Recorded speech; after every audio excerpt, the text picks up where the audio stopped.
Stick It in Your Ear begins by exposing the thin line between showmanship and exploitation. A self-proclaimed psychic survives not on truth, but on people's willingness to believe, until a cursed hearing aid turns his parlor tricks into genuine mind reading, forcing him to confront what audiences actually think. Greetings, schools, and welcome to a dive into horror television. Tonight we explore Stick It in Your Ear from Friday the 13th, the series. We open to a man grabbing his ear in agonizing pain. He arrives at an ENT doctor's office and hopes that the doctor can help him. The man pulls his hearing aid out, and it looks like a demonic worm that inched its way deep inside his head. How lovely. At the thrift shop, our series regulars, Jack, Johnny, and Mickey, are ready for an estate auction of a wealthy banker who bought cursed items from their store. They hope to get the items back. We cut to a psychic performing a show for a large group. It's not Adam's best performance. He can't hear, and he isn't picking up the clues Phil is giving him. So he goes to an ENT and the doctor recommends a hearing aid. He looks at his options and one of them is pulsating. So he puts it in his ear and he can hear the doctor's thoughts clear as day. That was another patient's hearing aid, so the doctor tells him to pick another one, but Adam put it in his pocket for later. Later on, Adam has a show and he pops in his hearing aid. The performance starts off okay, but by the middle of it, all hell breaks loose. The hearing aid allows him to hear everyone's thoughts in the crowd. At first, it seems overwhelming and it overstimulates him, but then he takes off his blindfold and points to a man in the crowd who is thinking about how he killed someone. The man in the crowd has one bullet left in his gun, and since his murder was just exposed, he tries shooting Adam dead, but the bullet misses. Suddenly, Adam's neck gets a sore like the man from the beginning had. The hearing aid makes skin on his neck crust and bubble. Adam runs off into the night. Jack, Johnny, and Mickey are looking for the mysterious hearing aid. They find a hint in a newspaper and call the doctor mentioned. It's the same doctor from the opening scene. At the same time, Adam is assaulting him. The doctor falls to the ground and Adam doesn't look so good either. So the thrift store gang goes to check on Dr. Risbeck, who unfortunately died. We cut back to Adam, who found the woman from his show who thought he was handsome. They have a drink, which turns into an all-nighter together. We learn that she works in entertainment and can get him on a talk show tonight. Adam calls his partner Phil and learns that the phone has been ringing off the hook. Last night's performance has gone viral. Adam fires Phil because he no longer needs him since he has the hearing aid. At Phil's door is Jack, who is looking for Adam and his hearing aid. Jack gets the door closed in his face. Back in the thrift shop, Jack knows Adam is the one they're looking for. Mickey and Johnny go to the talk show to investigate. Adam's performance is spectacular. He can hear Mickey's thoughts, and she wants that hearing aid. Backstage, Adam says he'll come back to the show whenever the host wants, as long as his lovely lady becomes one of the producers. That's actually very sweet. Phil is in Adam's dressing room when he gets back. He tells Adam he's going to come crawling back to him eventually. Once Adam's 15 minutes of fame is up, he'll be back. Mickey is at the door when Phil leaves. He reads her mind, and she thinks about getting the hearing aid back at all costs. She knows he heard her, and when she starts walking down the street, Adam follows her. Johnny is driving the car and gets stopped by a policeman.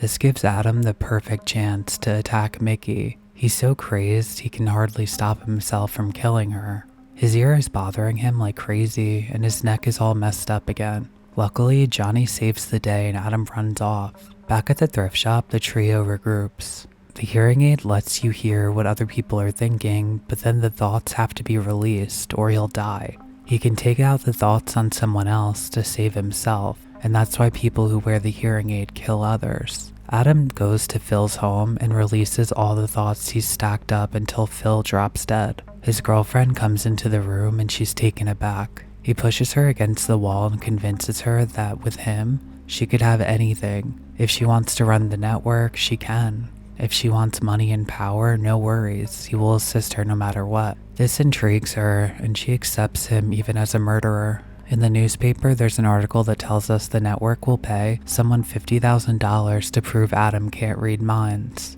Adam's introduced to one of the network executives who wants to meet with him tomorrow. The exec is considering giving him a variety show. Mickey, Jack, and Johnny let themselves into Adam's and Phil's place. They find Phil's dead body under a couch. What a nightmare. Adam's holding his head in pain during the performance. He's going berserk. The producer girlfriend locks the thrift shop gang inside a dressing room. Adam can't stop killing people. He unloads his thoughts onto his girlfriend this time, and she drops dead. Adam returns to the stage and continues entertaining the crowd. That's showbiz, honey. The thrift shop trio breaks out of the room. On stage, Jack challenges Adam to take out his hearing aid. He won't. The crowd turns on him. He can hear all their thoughts, calling him a fake and a loser. His face and neck turn spooky. He collapses on the ground. His face is so gross, a big worm shoots out. That's so horrendous, I love it. They pick up the hearing aid and that's that. Adam's rise shows what happens when success no longer requires collaboration, discipline, or restraint. Once he can hear minds, he no longer needs his partner, his craft, or even preparation. This mirrors a broader critique of celebrity culture. Fame becomes detached from skill and ethics, driven instead by spectacle and immediacy. The episode suggests that when recognition arrives too quickly, it bypasses the structures that normally keep people accountable. We often imagine that more information will solve moral problems, more exposure, more transparency, more access. Stick It in Your Ear argues the opposite. When truth is stripped of context, ethics, and limits, it does not enlighten, it overwhelms. In that sense, unfiltered truth becomes violent because it destroys the very capacities, judgment, empathy, and interpretation that make truth usable at all. The episode frames total access not as intimacy but as a mechanism of isolation. When Adam can hear everyone's thoughts, he doesn't become more connected to them, he becomes sealed off from them. Knowing everything eliminates the possibility of relationship, because relationships depend on uncertainty, negotiation, and mutual disclosure over time. Total access short-circuits that process. What Adam gains in information, he loses in trust. Every interaction becomes contaminated by prior knowledge. Compliments are hollow once their private contradictions are exposed. Kindness feels fraudulent when resentment is audible beneath it. As a result, Adam can no longer participate in social life as a shared performance. He stands outside it, burdened with knowledge that no one else can see or consent to share. The episode also suggests that isolation emerges from asymmetry. Adam knows others in a way they do not know him. This imbalance creates distance rather than closeness. Social bonds require reciprocity. When one party has total access and the other has none, the relationship collapses into surveillance. Adam becomes less a participant and more a witness, and witnesses are, by definition, alone. The requirement that thoughts must be released through violence frames cognition itself as dangerous when hoarded. This episode literalizes the idea that absorbing too much negativity, fear, and desire without processing it will destroy you or someone else. Violence becomes a pressure valve, not a moral choice. This removes Adam's illusion of control and recasts him as another victim of the object he thought empowered him.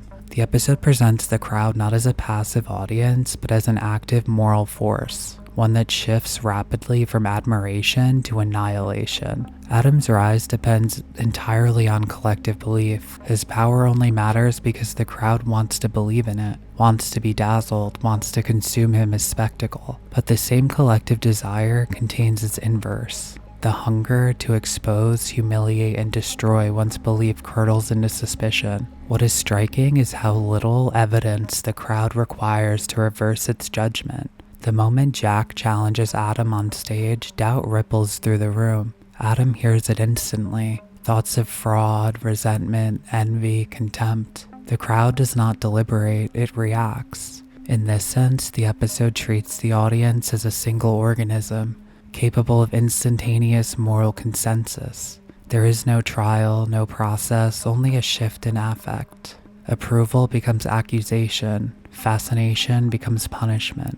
The crowd's violence is largely psychological, but it is no less lethal. Adam is not physically attacked, he is undone by exposure to collect contempt. Being seen as a fake, a loser, a failure becomes unbearable precisely because his identity has been built entirely on public validation. The episode suggests that modern execution rarely requires bloodshed. Social death, public rejection, ridicule, withdrawal of belief is enough. Crucially, the crowd disavows responsibility. No single person kills Adam. Each individual contributes only a thought, a doubt, a judgment, but together those thoughts accumulate into a force that overwhelms him. This diffusion of responsibility mirrors real-world spectacles of public shaming, where harm is maximized and accountability is minimized. Everyone participates, no one feels guilty.